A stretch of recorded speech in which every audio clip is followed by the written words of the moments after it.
Detective Carl Rourke pushed his chair back from his desk and rubbed his eyes. The book he had been reading fell on the desk with a small plop. He stood up and moved to his window and was surprised to find the sun had gone down. Turning to the clock on his desk, the little red digital numbers told him it was 9 o'clock. He laughed. Shame you're dead, Connor, he said, picking up the book again. You've got a great writing style. He tapped the book against his hand. And I think I understand what's going on now. For the past couple of weeks, Rourke had been looking for leads in the case of the death of Connor Russell. A young woman, Cassandra Brighton, had seen a faceless man look out the window after Connor pushed himself out of his burning building. She had subsequently died in a fire as well. Connor's psychiatrist, Dr. Ellen Kennedy, had just died in a bizarre car accident that had ruptured her gas tank and caused it to go up in flames. And this book of Connor's, By the Fire's Light, held the key. In it, Connor described a tall, faceless man with tentacles that went around and stalked people and killed them, usually in relation to fire in some way. It seemed simple enough to Rourke. Some psycho fan of Connor's, or of the Slender Man, was acting out on one very bizarre fantasy. And just like the real Slender Man, he was branching off onto anyone who had seen him, stalking and eventually killing them.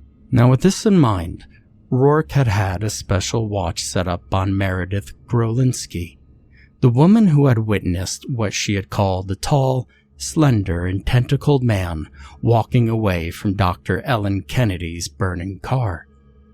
If this psycho stayed true to form, he would go after her next. And when he did, Rourke would be ready and waiting. Rourke rubbed the back of his neck and flipped the lights off on the way out of his office. He paused and considered taking Connor's book with him.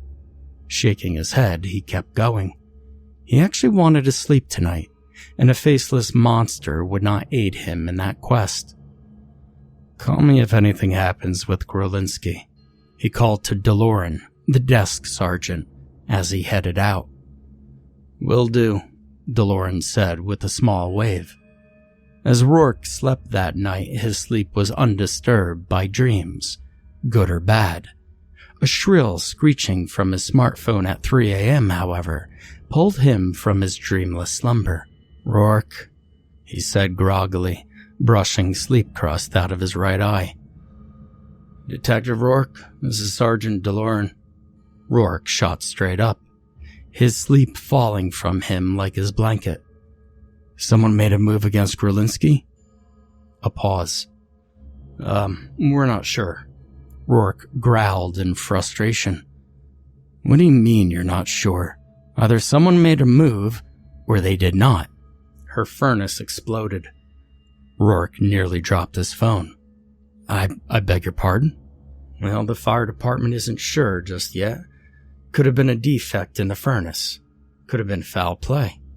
Rourke put a hand to his temple. Fire again. He slowly shook his head. Connor's stove has a gasoline leak and explosion. Cassandra Brighton dies in a fire caused by faulty wiring.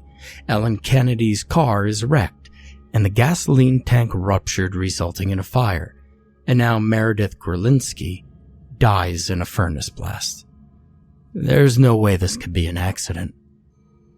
She's not dead yet. She's alive, Rourke said, incredulous. He was already up and searching for his pants he had tossed on the floor on his way to bed. Where is she? Where was she taken?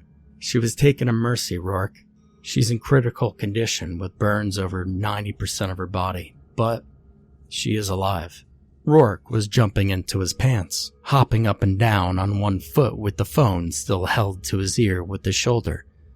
All right, Lauren, call the hospital and get them to keep the ambulance drivers there if you can. Or call the drivers back or whatever. They probably won't let me see Grolinski, but she might have said something they overheard. "Will do," DeLorean said on the other end. 25 minutes later, Rourke was pulling into the emergency room parking lot at Mercy Hospital.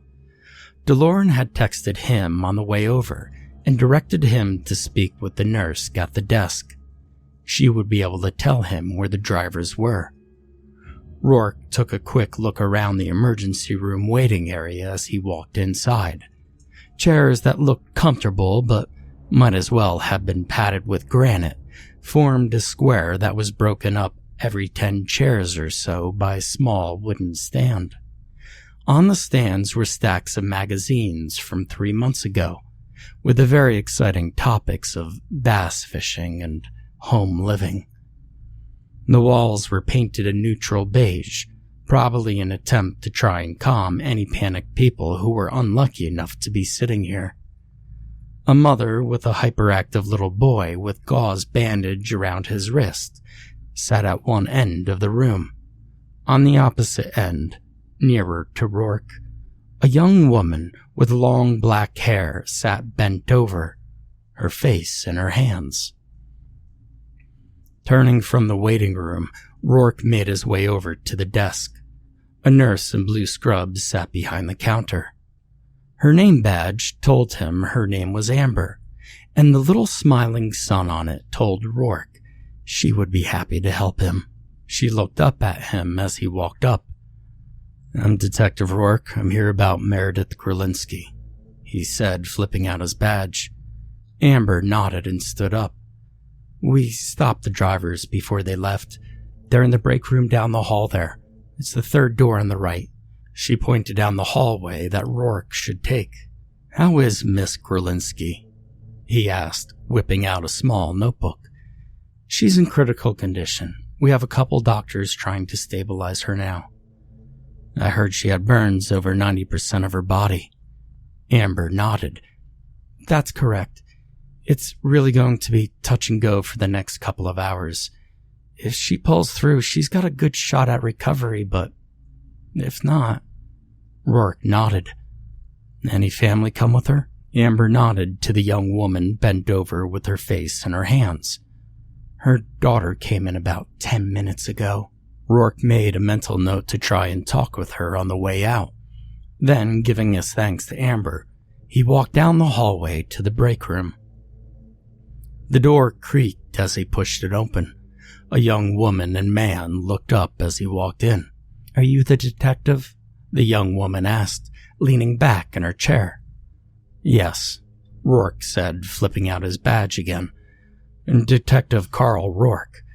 I wanted to ask you a few questions about the woman you transported here." He whipped out his notebook again, pen in hand. "Can I get your names?" "I'm Robert Fitzgerald, and she's Peggy Yorick," the young man said, leaning forward. "What's the deal? You think someone tried to murder this chick?" "The deal is, I'm just trying to gather the facts about what had happened," Rourke said.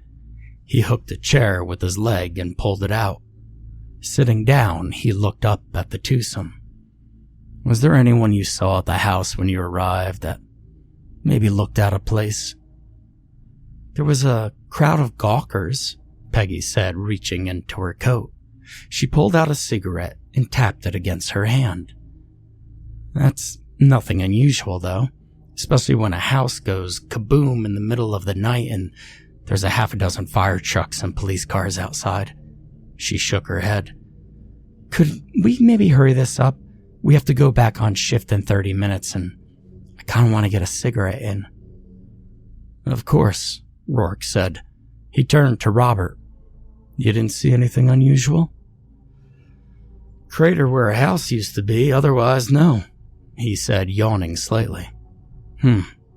Rourke said, making a note. He looked up again. "Was Miss Grulinski conscious at all when you brought her in?" "Very briefly," Robert said. "She was screaming her head off. Considering how we found her, well, I'd say that's pretty reasonable." "She kept on going about the fire until she blacked out after we had her in the back of the van," Peggy said, the tapping of her cigarette becoming more insistent. "Anything specific?" Rourke said, his voice becoming slightly more tense. She said something about seeing something by the light of the fire, Robert said, running a hand through his hair. I think. I saw it coming by the fire's light, Peggy said, almost without thinking. Robert and Rourke glanced at her. She shrugged. That's what she said. I saw it coming by the fire's light. Rourke wrote down the phrase in his notebook. It, not him or her. Are you sure? Yeah, I'm sure, Peggy said with a wave of her hand. Now is that it? Yeah, that's all for now, Rourke said. Good, Peggy muttered, getting up. She exited without a backward glance. Rourke raised an eyebrow as he stuffed his notebook back into his jacket pocket. She's all choked up, he said, getting up. Robert gave him a bemused look. That's the nature of the job. You don't last long if you don't build up a few walls. I'm sure you've learned that too. Rourke nodded his head. Then he left the room as well, making his way back to the emergency waiting room. The black-haired woman that was Meredith Gorlinski's daughter was standing at the nurse's desk. They're taking her back to her room now, Amber was saying.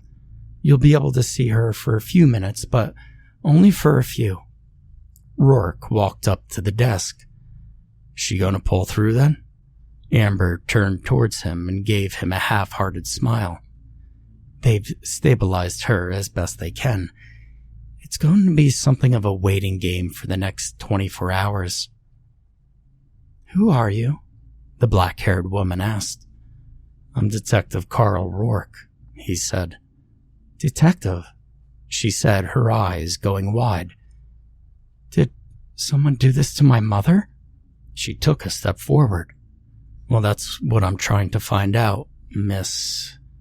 Mira Gorlinski. Mira, could you just answer a few quick questions for me? Sure, she said, swaying slightly as she stood. Amber caught her hand. Sit down, she said, pointing to a chair by the desk. There was a note of confidence and command in her voice that pierced whatever fog Mira was in, and she sat down. She shuddered. Amber was already in motion, filling a small cup with water and giving it to the young woman. Slow sips, she said as she took her place back behind the desk again. She flicked her gaze to Rourke. Keep it short, Detective, she said. Rourke nodded.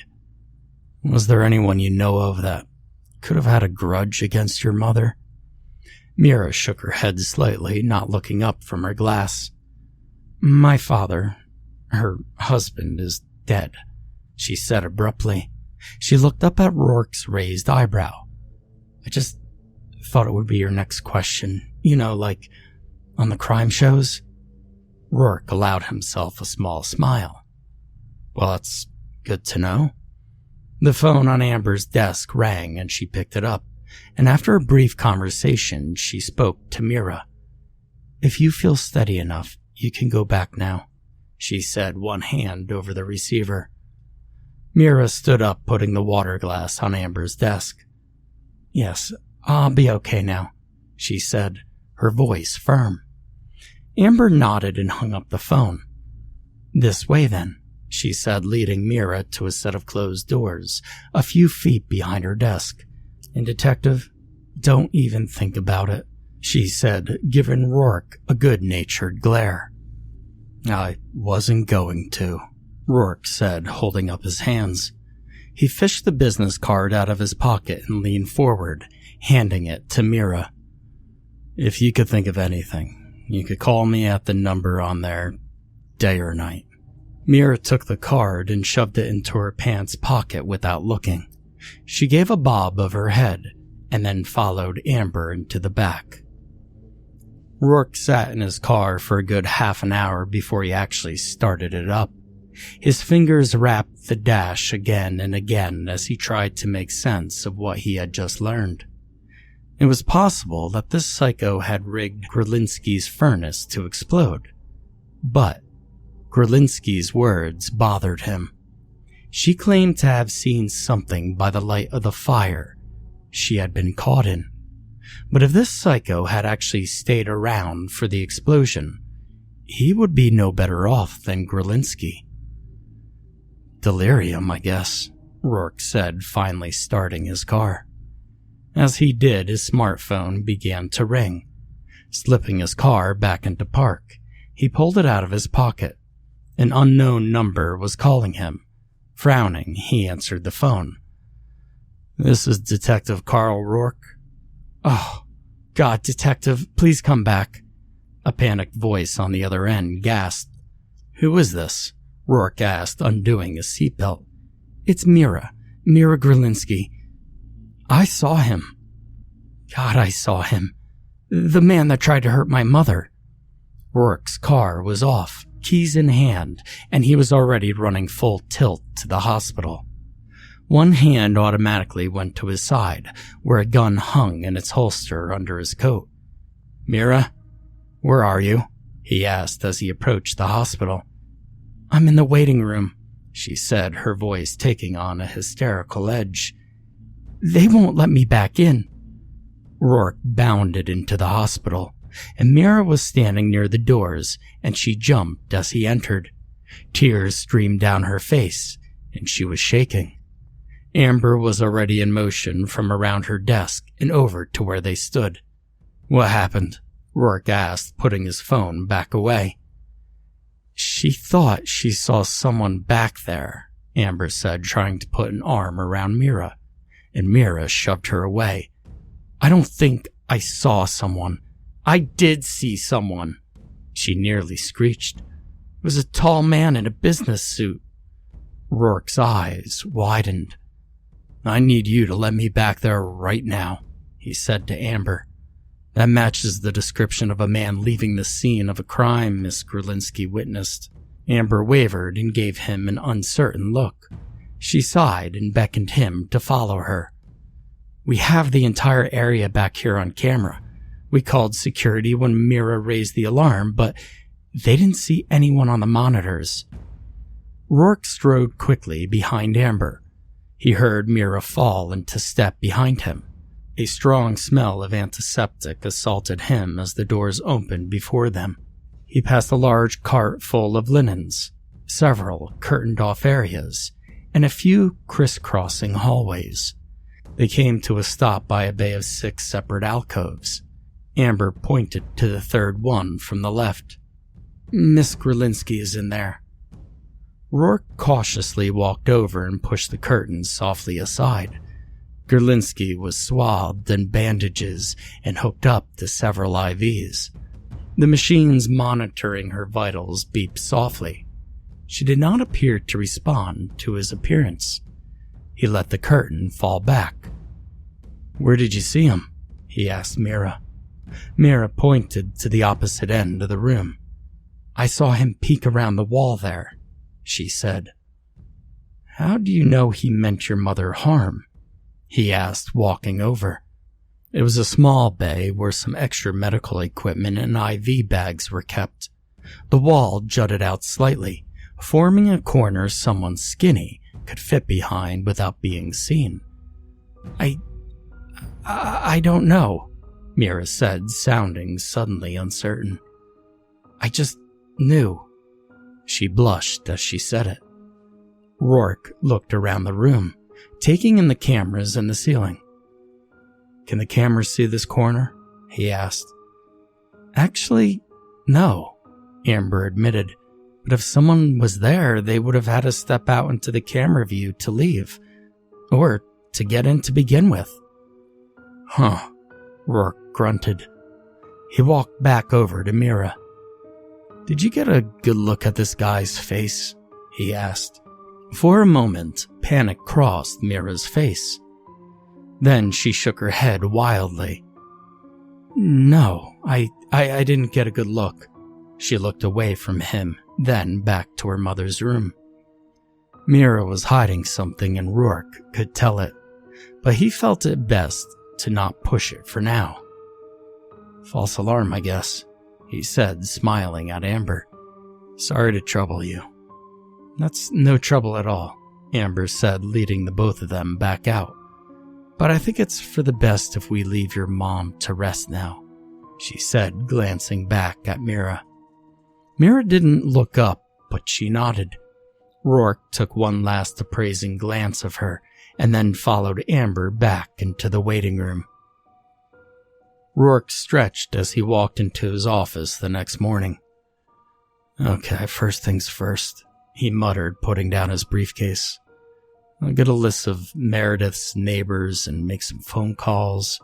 He opened the laptop up on his desk and tapped the power button. It began to hum to life. As it did, Rourke slithered out from behind his desk and grabbed his coffee mug from the corner. He looked inside it and made a little face. Brown residue from the previous day coffee clung to the sides and the bottom of the cup. I guess I'll just rinse it out," he said as he walked to the break room. As he ran some water into his cup, his phone began to ring. Sighing, he put the mug down and pulled out his phone. A number he now recognized as Mira's was on the screen. "Hello, Detective Rourke," he said, answering the phone. He reached over for the coffee pot as he talked. "Detective Rourke? It's Mira Grolinsky," Mira said. Her voice was tired, but it wasn't the tired of no sleep. It was the tired of one who was too emotionally stunned to entirely accept what was going on around them.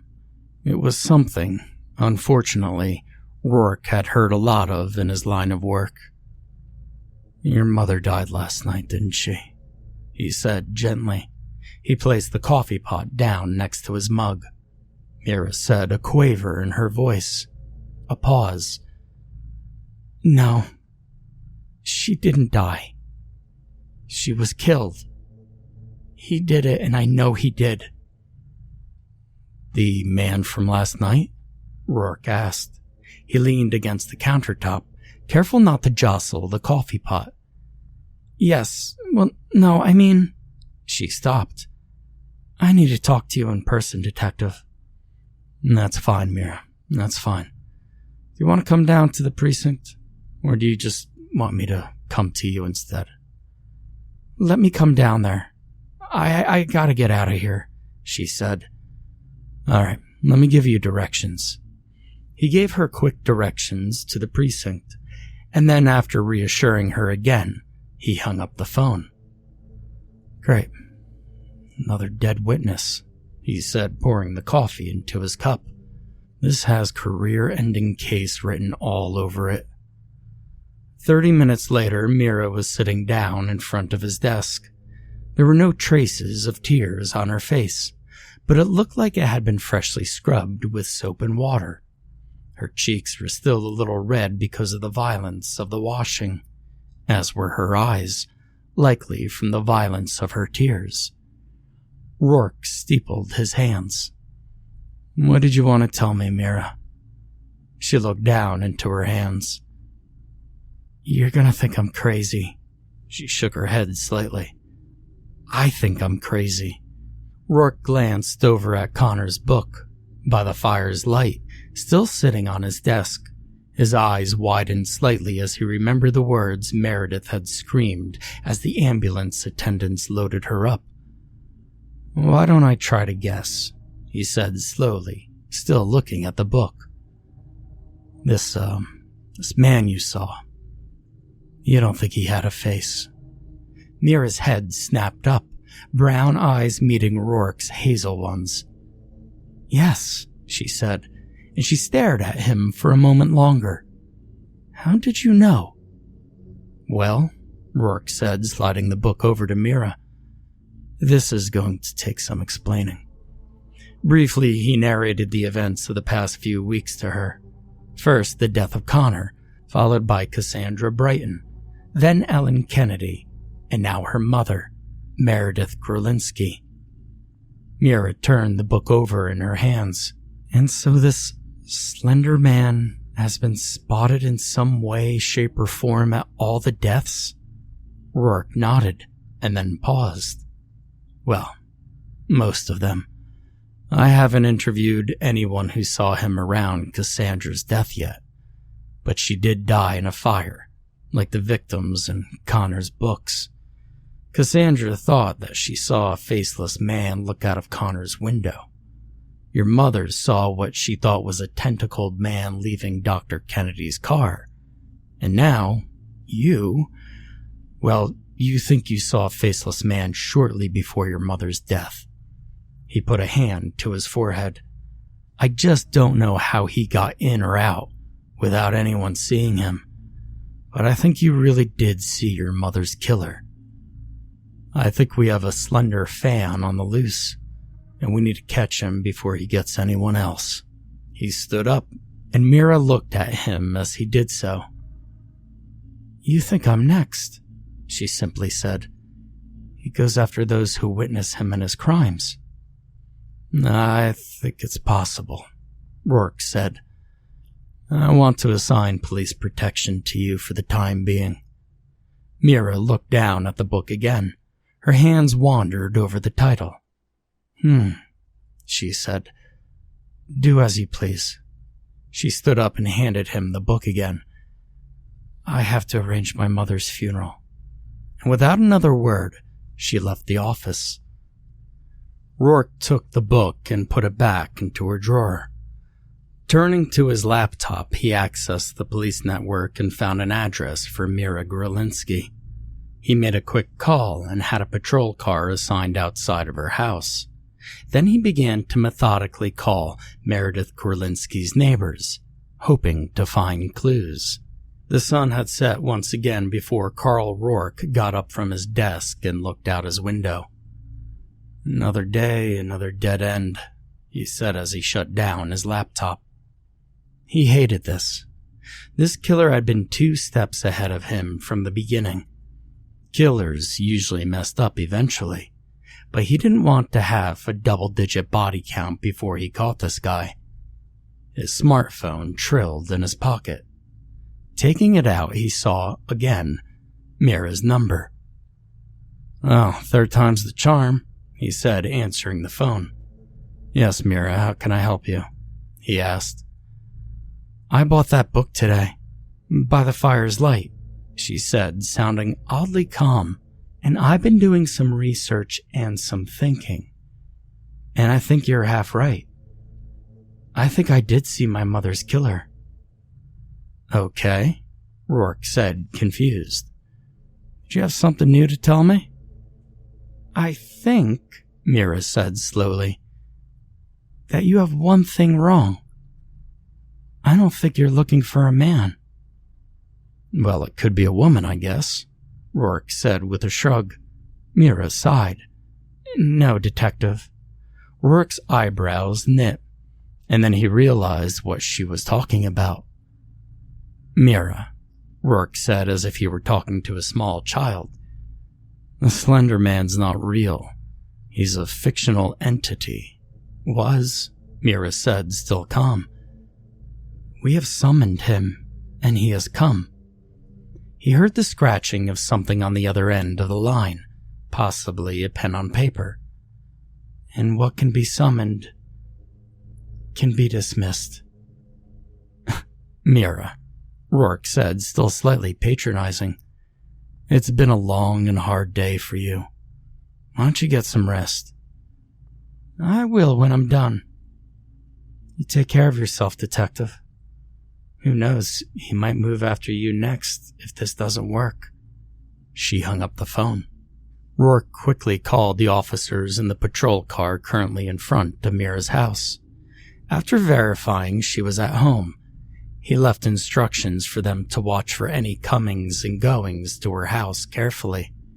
Then, finally, he left the office for his home, this time with his copy of By the Fire's Light in his briefcase. Rourke turned on his bedside light as he slipped into bed that night. He tried to focus on the book in his hands. He just felt like there was something he was missing, and it wasn't that the Slender Man was real.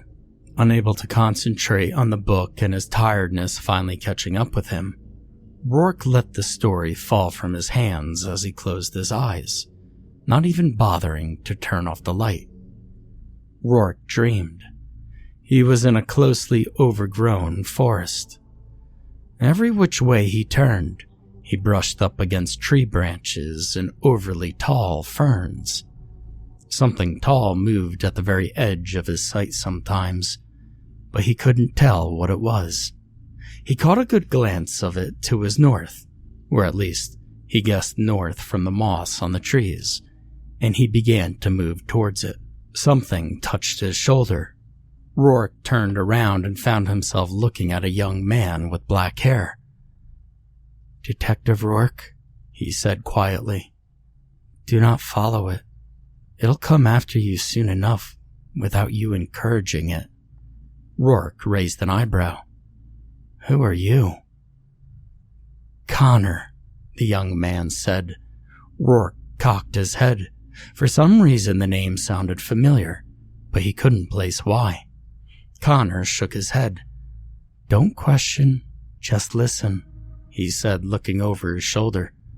"I don't have much time, and this is important. Dr. Kennedy had the right idea. It runs on belief, but there's too much now for one person to deny its existence." He shook Rourke slightly. "Do you understand?" Rourke shook his head. "I don't," he said. He felt as if his mind had been wrapped in a blanket, warm and stifled. "But I should." "Just remember then," Connor said. "One person is not enough, nor two." He sighed. "We gave the Nameless one a name," he muttered, "and he will not give it back." He then looked into Rourke's eyes.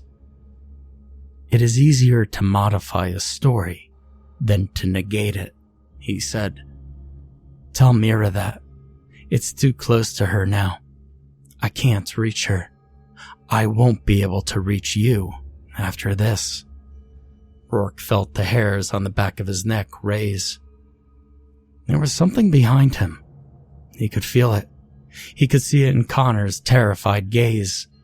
Connor's hands tightened painfully around Rourke's arms, and Rourke tried to turn and see, but Connor held him fast. "No," Connor whispered. "Don't look. Not yet." He leaned in close and whispered into the detective's ear. "I am free, but the others are not. I can't help them, but you and Mira can. Please, please, remember." Rourke then nodded. "I will." "Good," Connor said. "Now," and his face suddenly twisted. "Wake up," he screamed right next to Rourke's ear. Rourke jumped up in bed. "Holy Mother of God," he said, his head in his hands. "What the hell was that?" And without thinking, he was already reaching for the notebook he took with him on investigations. Quickly, he began to jot down the dream. A sense of urgency permeated him, a feeling that he could not let his dream slip from him. Rourke shook his head as he transcribed. "Lord, Rourke, you are losing it. Have a dream about Connor Russell? You don't even realize it's him in the dream? Shit, some detective you are." He glanced over at his clock. 2 a.m. Even though he thought he was a fool, the feeling of urgency did not leave Rourke. In fact, if anything, it was growing stronger. "It's too close to her now," Connor had said. The Slender Man was obviously what his dream Connor was referring to. Rourke considered not going back to bed, but he knew he wouldn't be able to sleep, not unless he was sure Mira was okay. He pulled his smartphone off his nightstand and dialed her number. It rang 5 times and then went to voicemail. He hung up and stared at the floor for a moment. If it was only 2 a.m, the same patrol car would probably be in the front of her house. He dialed through to the officers inside again. They quickly assured him no one had gone into or left the house. Hanging up the phone and putting it back on the stand, Rourke grunted. "That's that." He moved to turn off the bedside light he had left on when he went to sleep. and his hand hung there as he stared at the light. The dream may have been just a dream, but Rourke had learned to trust his gut over the years, and his gut was telling him he had to get over to Mira Grolinski's house right now. He took in a deep breath, held it, and let it out. "Fine," he growled, getting up. Mira lived in a small community about 30 minutes from his house. There were about 15 houses arranged around a good-sized lake in the middle. A light breeze brought the smell of the water to Rourke as he climbed out of his car. He nodded to the officers in the patrol car as he walked over to it. "Something wrong, Detective?" the young woman said inside. Rourke recognized her as Samantha Layton, a 5-year vet of the force. "No, I don't think so," Rourke said. "Miss Golinski just called. Said she had something she wanted to show me," he said, lying through his teeth. He'd be damned if he told these officers that a bad dream had prompted him to come out here. "Just keep an eye out, though, okay?" "Will do, sir," Samantha said with a nod. She prodded the young man next to her. "You hear that, Craig?" she said as he was startled slightly. Rourke turned from the car and walked up to the house. A motion sensor light on the garage went off as he walked up the driveway. His long black shadow stretched away behind him as he rang the bell on the house. He followed this up with several solid knocks, and silence met his ears as he waited. He put his head down and listened. No, it wasn't quite silence. Just there on the edge of his hearing, he thought he heard crackling. Whipping away from the door, he moved to the living room window. He peered through the partially open blinds and saw a soft orange glow inside. He drew in his breath. Rourke turned back to the patrol car that Samantha was already climbing out of. "Call the fire department," he yelled, "and stay back." Rourke pulled out a mag-light flashlight out of his coat pocket. With a straight, focused blow, he hit the corner of the living room window with the butt of the light. It fragmented and fell into little pebbles, designed to break in a way that wouldn't leave shards that could cut people. He smashed the window again, leaving a hole big enough for him to climb through. "Mira?" Rourke shouted, flipping on the light as he dragged himself through the window. A small trail of smoke was filtering into the living room, past the 2 black leather couches and easy chair. He ran, following the trail in the orange glow towards the back of the house. Rounding a corner, he spotted a glass sliding door that was now reflecting a wall of flames that danced in an almost impossible straight line in front of it. A table with a golden tablecloth shined brilliantly in the light, and there, in a corner behind the table, flames surrounding him, stood a tall man in a business suit, towering over the cowering Mira in the corner. "Halt, or I'll shoot," Rourke said, pulling out his gun and dropping the flashlight. Mira looked out around the man, eyes wide and unbelieving. "Detective?" she said, fear and hope mingling in her voice. The man turned to face Rourke, which was a funny choice of words since he had no face Rourke could see. Rourke leveled his gun on his extremely skinny center mass. "Don't you move," he roared. The man cocked his head and took a gliding step forward, and as he did, to Rourke's astonishment, the flames danced and followed him, gliding perfectly. Training overcoming amazement, Rourke made sure Mira was not standing behind the man, and then opened fire. He fired 3 shots, point blank, into the man's chest. He didn't even stagger. He glided closer to Rourke, and Rourke's eyes widened. "Bulletproof vest," he gasped, stepping back. But even with a bulletproof vest, he still feel the impact. A small corner of his mind whispered back. Ignoring that part of his mind for now, Rourke leveled his gun at the man's head. He fired. He watched as the bullet hit dead center where its face should be.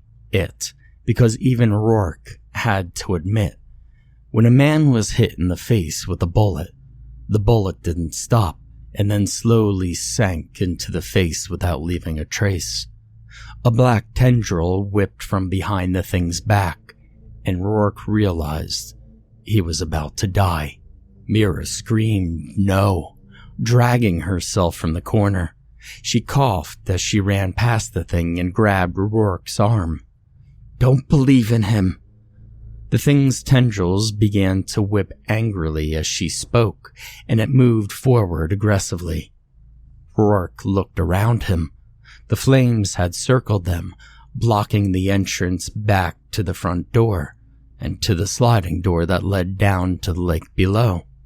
"The lake," Rourke said, an idea forming in his head. He grabbed Mira. "Come on," he said, whipping the tablecloth off the table. He wrapped it around them and ran as the thing struck forward, its tendrils landing where he and Mira had been standing a mere second ago. Rourke propelled himself and Mira through the flame wall in front of the sliding door. He felt the flames biting into the tablecloth, felt the heat searing into him. With a bounce, he hit the glass door. In desperation, he ripped off the tablecloth, Mira helping him as he grabbed the door, and with a shove it fell open, and he and Mira were running breakneck down the hill leading to the lake. "It's easier to modify a story than to negate it," he said breathlessly to Mira as they ran. "What is the natural enemy of fire?" Mira's eyes widened in recognition. "Water," she said as they closed in on the lake. She started to turn to look back. "No," Rourke said, waving an arm to keep her attention. "Don't look back." And then they were plunging into the water.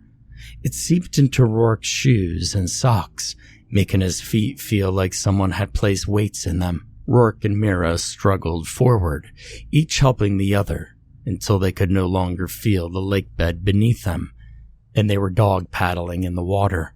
"We have to believe," Mira said through chattering teeth, looking back at the house. "We won't be enough," Rourke said, looking back with her.